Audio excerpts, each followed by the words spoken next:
How's it going, MetaLife bankers? Welcome back to the channel. This is Sebastian Boyer, the approved guy. On this video, we're going to be talking about infinite banking and whether it's a strategic saving strategy or an investment option. Which one is it? Without further ado, let's get right to it. And the winner is infinite banking is a strategic savings strategy. That's right. This is not an investment strategy or investment option. Infinite banking is a strategic saving strategy. So what is infinite banking? Infinite banking itself is just a phrase or a marketing term. It was popularized by Nelson Nash and the Nelson Nash Institute. He's the one who came up with the concept or strategy, and he has a book which is Becoming Your Own Banker. He teaches you how to practice the strategy. Now, this is an old strategy. This is not something new, and in the way he teaches it is also old. I don't actually prescribe to the way he teaches it. That's why I don't even want to call it infinite banking. The only reason I'm calling it that is because it's a marketing term and it's a catchphrase. Everybody's familiar with the phrase infinite banking. Everybody's searching for it. But really, what I'm teaching is an alternative saving strategy, okay? Using whole life insurance with a major mutual company where you can earn dividends on the cash value portion of the policy. And this is something that has a base guarantee between 2 to 3%, and the dividends can go up to 6%. The insurance carrier that I'm loving right now the most is giving 5.25% on the dividends, and this goes back 100 years, guys. So this is not going to be based on whether the market is doing well and if the index is performing. It's not volatile. Okay, this is not an investment strategy. This is a saving strategy. So the reason you want to do this is because when you put your money in a bank account and it sits there at 0.003%, or even if you can get a bank account that's going to give you a 0.2% or 3% interest growth on that money in that bank account, you're going to have to pay taxes on that growth. Life insurance is the only place where you can put your money and that cash value can grow, and that's compound interest growth, and it's going to grow tax-free. Let me repeat, tax-free growth. That's right. Compounding interest, number one. Number two, tax-free growth. Number three, it's liquid and accessible. How is that possible? It's possible through policy loans. There's two ways to get money out of your life insurance policy from your cash value. Either you can surrender the cash value, which means you take it out of the policy, which weakens the strength and the cash value of the policy, which means you lose that compound interest growth. So you don't want to do that. You want to be able to keep the money in the policy, leverage it out of the policy, and then replenish the policy like a line of credit. And that's going to be done through a policy loan. Now, the policy loan does have interest, but there is going to be an arbitrage between the compound interest growth, the amount that you borrow, as long as you make sure you pay the interest on the policy loan. The principle of the loan is very flexible. You pay that back at your discretion when you want to or how you want to. So we have a product here now that's going to give you compound interest growth. It's going to be tax-free. It's liquid and accessible through a policy loan. And that policy loan is protected by a death benefit. What that means is if at the end of your life, if that comes shorter than expected or you live to 110, this is a whole life, so this is going to last all the way through to the end.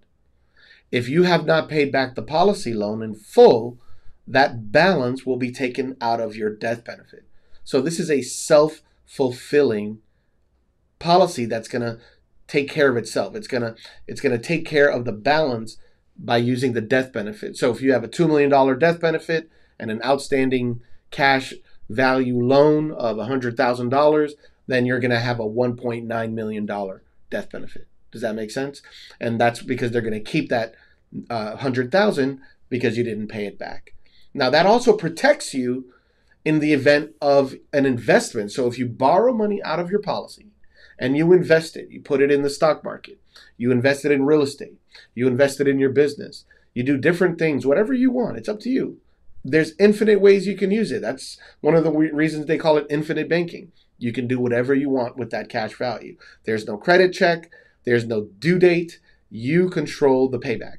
And for some reason, your investment goes south. You lose that money. Well, as long as you pay your policy-based premium, so you make sure your policy doesn't lapse, and as long as you pay the interest on that loan from the policy on the death benefit, when that time comes, they're gonna take the balance that you didn't pay back. They're gonna take it from the death benefit. So it's protected by the death benefit, and the death benefit itself is gonna be something that you're gonna leave behind, right? But we're gonna get back to that in a moment. It's also gonna protect you from litigation. In most states, life insurance cash value is protected from litigations, which means that if someone tries to sue you, they can't go after your cash value in your life insurance policy. Even if you file bankruptcy or you have a balance you owe to the government or IRS, your life insurance is protected in most states. You have protection from any litigation inside your life insurance policy. It's also going to protect you from any type of currency standard change. So right now, everything is based on fiat. Okay, but what happens if in 5 or 10 years, the currency standard changes to some type of cryptocurrency, or if things go back to a gold standard? You never know. If you would have asked me 10 years ago if I thought we were going to have a pandemic that was going to shut down our entire planet and have everyone locked up inside of their houses, no, I would have I've said that was just not going to happen. That's something you see in the movies. Well, so is a currency standard change. You know, an economic collapse could very easily lead to a currency standard change, and your money inside of the life insurance policy, because it's insurance, the standard will adjust to whatever new standard the money becomes or the value becomes. Inside of a bank account, not so much protection. That money loses value if the standard changes from fiat to crypto or from fiat to gold. That dollar is a promissory note and it has no value, none. So it protects your money from a currency standard change.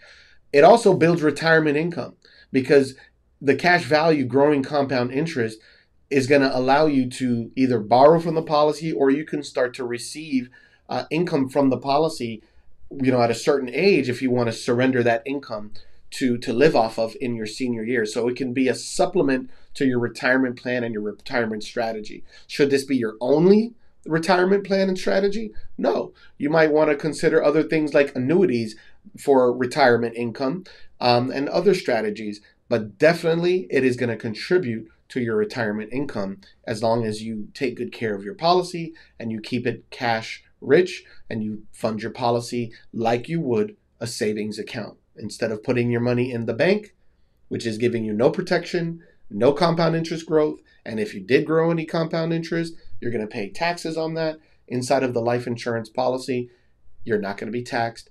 The money's going to grow. Okay.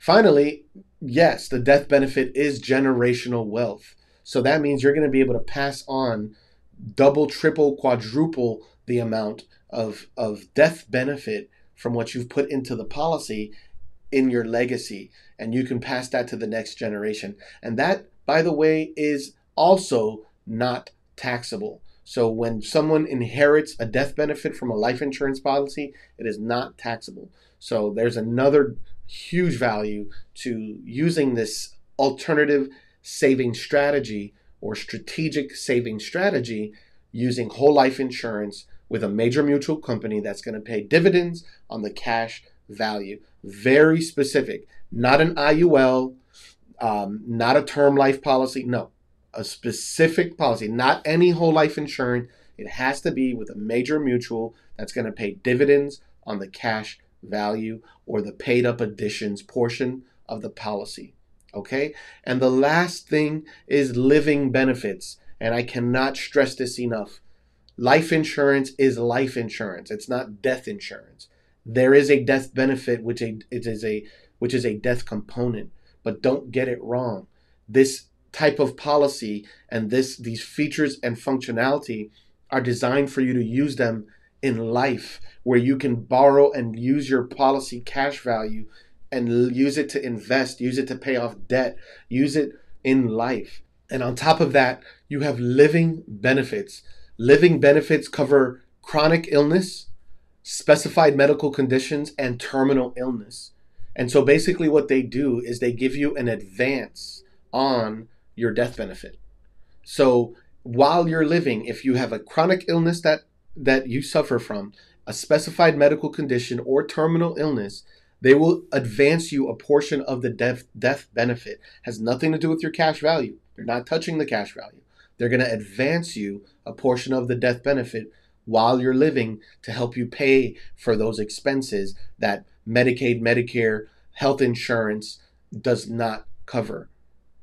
This is living insurance, okay? So this is why you want to leverage this strategic saving strategy using a whole life insurance policy with a major mutual company. Now, you can't just work with anyone. Unfortunately, many life insurance agents are in the business with good intentions, but they're either miseducated or they're being led by other people who their only focus and purpose is to make as much commission as possible. When I design a life insurance policy like this for my clients, I suffer in terms of my commission because I'm designing it in a way where I'm giving you 80 to 90% of the premium you're paying into the policy is going to be allocated to the cash value. We don't get paid commission on that. We get paid on the portion of the policy that's allocated towards the death benefit, the cost of the insurance. So when life insurance agents are selling IULs, even whole life insurance policies, and they're designing them in a way where it's making them rich, if you don't know any better, if you don't know the difference, then you may think and assume that this is the right thing for you. But that's why you have to work with the right person.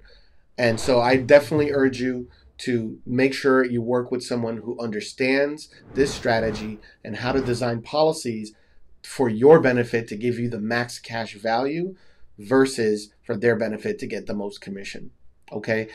If this video was of value to you, please make sure you like, subscribe, and share. Make sure you click the link in the description below if you'd like to take advantage of a free consultation, or if you'd like for me to design a policy to show you some options for your strategic savings strategy. Thanks again for watching. God bless you. Make it a great life.